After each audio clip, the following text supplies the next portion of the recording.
Okay, so our next speaker is Guillaume Lemaitre and Joris van der Bossche, and they will introduce RAMP, a framework that provides a platform to organize reproducible and transparent data challenges. Let's give them a round of applause.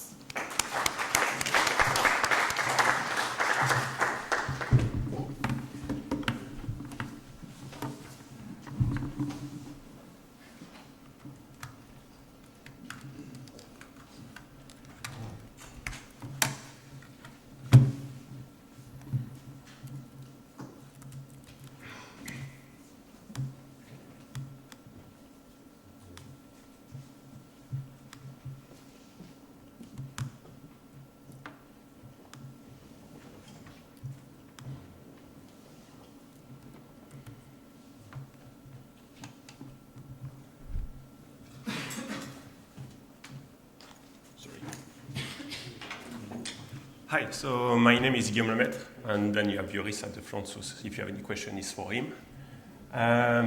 So I'm presenting a tool that we both collaborating during more or less 2 years when we're working for the Center of Data Science. And now we have also, so I mentioned Lucilio, which is also in the conference. So if you want to know what are the future stuff about this, you can speak with her. So this tool is normally used for managing data science challenges. So I will just make a quick introduction and give some how come we wanted to do why we created these tools. So usually when you organize data science, you are interested usually for exploring data or developing models and basically compare them. And another thing which is more like a Kaggle-wise is when you participate to it, usually is that you want to learn by doing and you have nothing to do with making new things, but you want just to dig in and make new models. With the three first points, one of the very interesting things actually, if you go from the academic point of view, is to be able to reproduce the exact same results and actually to be sure that your benchmark are good. Okay. So RAMP came from an event that was organized some time ago, so it was in May 2014. So I think that Higgs boson was found in 2012, something like that. And in 2014, a challenge was organized where they use simulations to actually simulate the boson. And the idea was to be able to detect the boson. Okay, so it was organized partly with the CDS, the Center of Data Science, people from the CERN, and a lot of different laboratories. And it was organized in Kaggle. So the idea was that people were uploading results there, you were computing the metrics, and then you had the winner, and the winner have to give his source code, and from that you were able to reproduce results.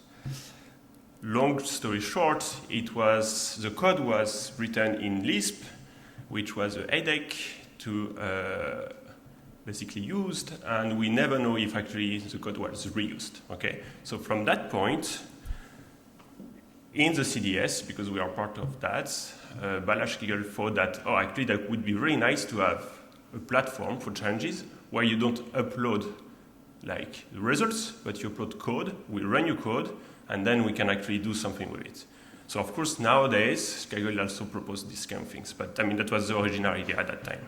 And the second thing that we wanted as well, in addition to the code, is to constrain the programs where you manage the cross-validation and all those things. So here, the idea was that with RAMP, this framework, we want to be able to reproduce. So we want to execute solutions. We want to be able to benchmark, so we need to define cross-validations and metrics.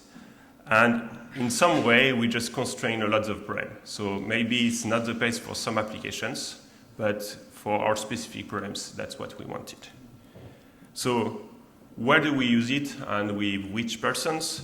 So usually, internally, we are using it to make some training in master levels where people can, the students are usually participating to some of the challenges that we organized. And in some other ways also design sometimes some of the challenges to understand, what are the problems that you encounter when you do some. And then you can use it also internally. You have a couple of people that are using internally in companies where they want to benchmark some methods as well, so they can deploy the framework and use it locally. And the last things, the first thing that I put here is that you can use it for collaborations and to compare methods. Somebody have a new idea on the top of some over submission that you did, so you can use it to collaborative prototype. So right now the platform on our side is available in ram.studio, so you can probably go there and have a look of what it looks like already. And it's really this platform here that we are using for teaching. When you want to organize a challenge, basically you need 3 main components. So one of the things that you need to do is prepare your data. Okay, so you need to come with curated data. Another one is to decide more or less what should be your machine learning pipeline, because at the end of the day, you want your participant only to modify the minimum of the code, so design basically the main block of the machine learning pipeline. So you need to define the cross-validations, the metrics, and the pipeline. And then usually we always write a starting kit, which just we write a baseline, which is usually poor results, but that helps people to start to make their own solutions. And as a participant, it's pretty straightforward. You take the starting kit, you start to implement your solutions, you upload your codes online, on the platform, you submit it, rerun it, you obtain the results, and you do it again, okay? Until that you improve it, basically, that you're happy with your solution and you score, okay? So that's pretty much like what you do in Kaggle, for instance. So this said, here, ram.studio is actually our side of the platform, but we open source basically the front end and the back end. So there is 3 components. So starting kit and data are quite obvious what they will be. And then all the orchestration is done with the front end and the back end. And this you can actually deploy it on your side. So the back end is done with you have database managers with schedulers and things that can execute the code actually not only locally but also on some Amazon machines. And the front end is just a copy of what you can find in ram.studio. Okay? But since that you have the source code, you can just modify it to make it your own if you want. A bit of example of challenges that we did since the 2 years that we were there. We arrived in 2017, so you had stuff before. But you are some example air passenger prediction, particle tracking, drag classification, and concentration regressions. And I think that we are more involved with masquerader detections and autism detections. So you can see that you have a very so center of data science work in Paris with different universities, so different core, people from physics, people from pharmacology, etc.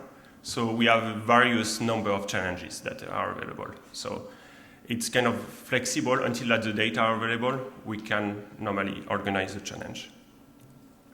So I will just give an example, and because I work on this one, so it was easier to illustrate. So we organized last year in June 2018 a challenge where we wanted to detect basically autisms from MRI data. So it was to have some incentive for people to participate. We give some prize money for the 10th best solution that were submitted. And it was an inclusive challenge in the way that we wanted people from the domain specific, so from neuroscience to participate, but also people from data science background to participate as well, and such that people can share afterwards.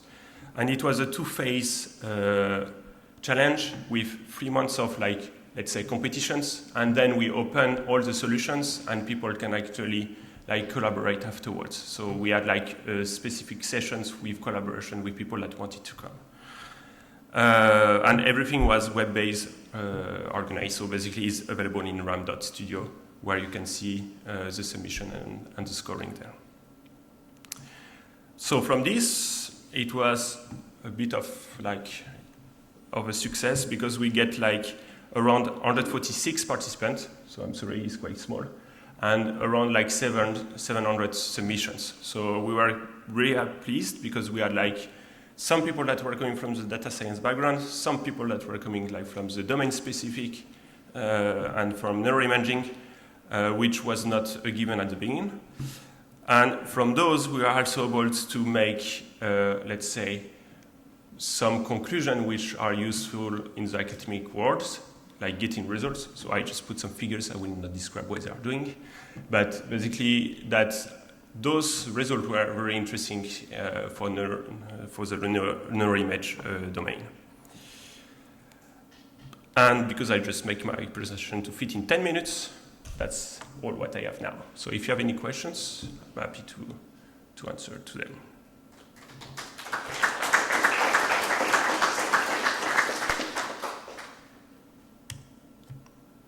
No. Yeah.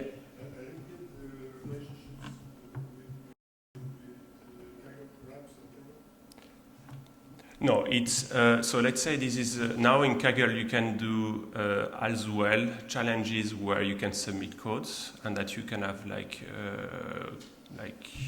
hardwares as well. While before in Kaggle you could only submit like the final like cheat sheets or I mean like the predictions, and then it will compute the results. So now Kaggle have very similar things where you can like upload codes. But I mean, like, so we have the same things here. The only difference with Kaggle is that we are writing codes that model the machine learning pipeline and constrain the cross-validations. And we are open source. So, for instance, you have no way that you can replicate the platform of Kaggle internally in your company or something like that. So here we just, by going to the documentations of the project, here you will be able to basically deploy the front-end backend and start to do your own starting kit. Yeah. For a lot of bank analysis, interactive workflows are really helpful. Is there a way for your students to run their models locally before running? So yeah, it's something that I didn't speak about. But basically the first thing that you do, so they just clone the starting kit, and basically we have like one small engine that will just run locally the solutions and give you basically the results on the testing, on the training data, on the public data basically on your machines. So you just like iterate over your computer first before to just upload there. And what we are doing online is to compute basically the predictions on the private data that we just reveal usually at the end of the challenge. Okay, so you have like those two phases. Yeah. For the front end part, I guess. Yeah. Does it also take care of comparing the results and providing runs of people? Yeah, exactly. So the front end will just show that, and basically the back end is in charge of like executing things, taking back the results, making the leaderboards, and just showing on the website afterwards. So that's like front end, back end come together usually, and that's what it's in charge. Yeah. You mentioned metrics to compare different submissions. Mm-hmm. Can you give an example of the metrics outside of like accuracy of prediction? I'm just curious if there's other. So you have metrics which were usually developed as well with specific params. So for instance, Mars quarters, Joris was like the overlap between, one of them was the overlap between the quarters that you were finding and some more like domain specific that were developed explicitly. So usually when we have a challenge, we sometimes have to implement some like specific piece for that specific challenge. So for instance, the cross-validation are not sometimes not generic. So imagine that you work with time series. Sometimes you have a limitation, for instance, with scikit-learn, or you want to make like a bit different way. So usually we will maybe implement those. Okay. Yeah. When you say you run the pipeline, is that the people when they commit the code, they have to work as with the same environment, right? The same distribution of packages, or could they also ask usually, yeah. So usually people will ask us. So they will. So we are open to install anything from pipeline, and that is open source. And then they ask us, okay, I need those requirements, and we need to install it on the servers or before to do anything. This is something that I mean, it's an issue. It would be maybe better to have, like, in the starting, have a requirement that automatically can update, for instance, if necessary. But I mean, it's not like that was, when we refactor it, it was not like the main issue.